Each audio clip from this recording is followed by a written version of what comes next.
started as a geographer. So in a sense, where I've ended up is not so surprising. Um, did geography, not many jobs from geography necessarily. I fell into corporate law, but I was a very unhappy lawyer. So I managed to escape from corporate law, although I'm very glad I did do that. It was a very sort of busy city job, and became the tea girl at a children's book editing company. And that was my absolute love. I'd always wanted to write and illustrate children's stories. At that point, I wasn't writing them, so I thought next best thing, be an editor.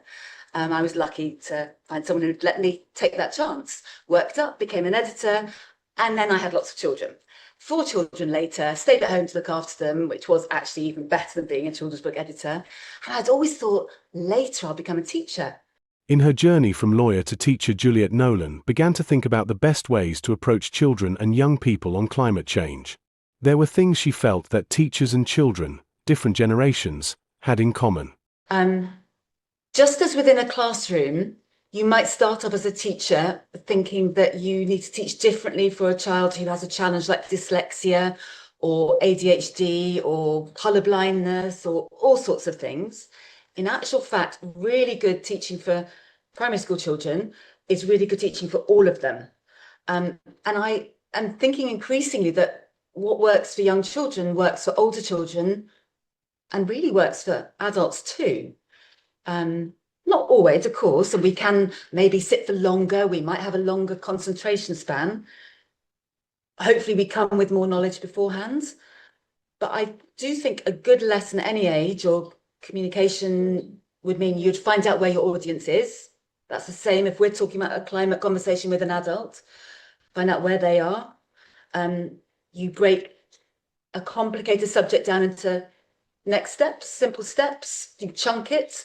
And that's true for adults too, isn't it? Too much overload and I'm fast asleep in a lecture, even if I want to really concentrate. And I think it helps if you make it fun and you have an engaging hook. And that's the same, 8 or 80. So maybe we're not so different. But there were differences as well, as younger generations often get their information from multiple sources, often online and from social networks. This can be a challenge to teachers and those from an older generation. I am definitely a person who, if I want to find something out, I'll go and find loads of books. So I am of the old school, book. And it's interesting in myself now, I'm beginning to get onto social media through my latest project. I can feel my brain changing. I actually, although I would defend books to the hilt, I love them, I've made them, I've edited them. I actually think that in terms of back to climate emergency and finding out about the climate, maybe personally, I think a lot of our problems stem from our mainstream media. Older people are more likely to watch mainstream television, to read a broadsheet newspaper. Those are quite editorially controlled. We get one picture, not always the scientific evidence, I would like to say. So in essence, a young person who's getting their media from a lot of places, and whilst there's obviously a big potential for the disinformation, there's also potential for a saner viewpoint.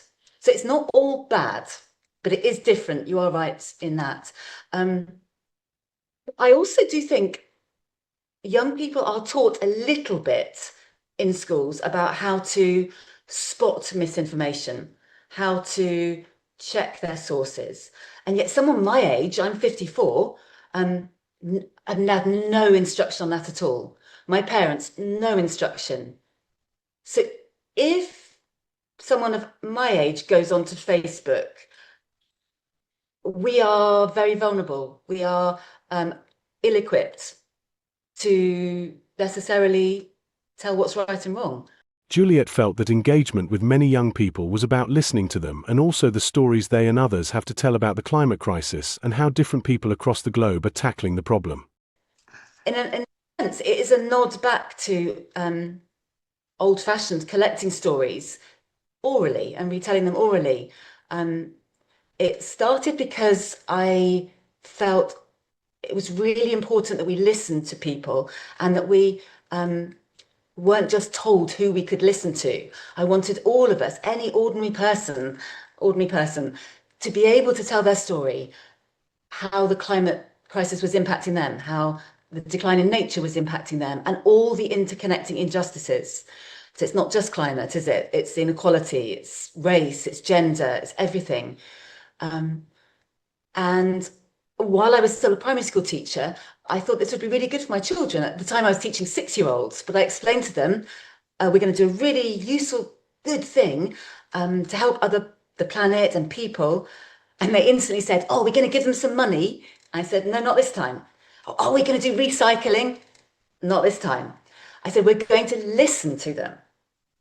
Huh? They said. So we practiced telling each other what we did at the weekend and then listening to each other. And I said, well, how did it feel when someone listened to you?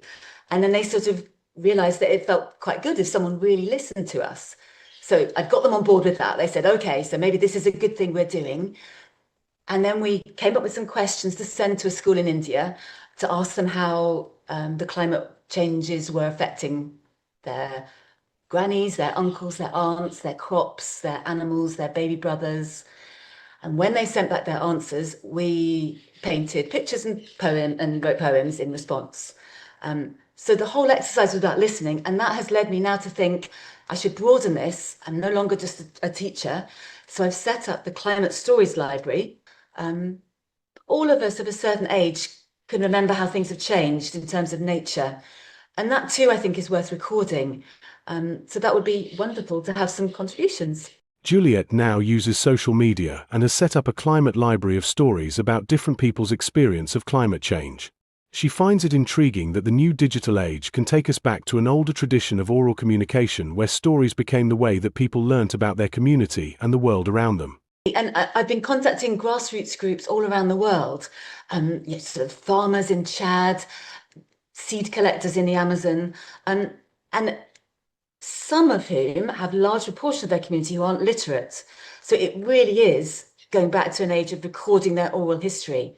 And some of the groups who are keen to contribute, and this is absolutely for individuals as well, but I'm sort of approaching everybody. Two of the groups in particular are keen to do it because it ties in projects they themselves are running in terms of collecting the stories from their elders. And you're completely right, Francis. I love this idea that it's going back to the sort of sitting around the campfire era. So there is a group of about 700 seed collectors in the Amazon rainforest from 5 different ethnic groups. They're going to use the library a little bit like what we were talking about before, actually. It's a very intergenerational project for them because they're training up young seed collectors in digital literacy skills and communication skills. They will be collecting stories from older people in their villages. And they were quite keen to have a sort of a real project to work on. A group of refugee storytellers, they call themselves the Reliable Refugee Storytellers Association in Bidi Bidi refugee camp in northern Uganda. And they're keen to do it for a similar reason. They all came from South Sudan after the war there, about 10 years ago, but there are different villages, different ethnic groups, and they want to collect languages and how people refer to changes in nature in their videos. So I think it's a kind of project that we didn't want to impose it as a done deal, that this was a good idea by someone from London. Very much the opposite, that this was, how could you use this in your country or your organisation? Can we co-create this together? So it's quite exciting to see where it goes.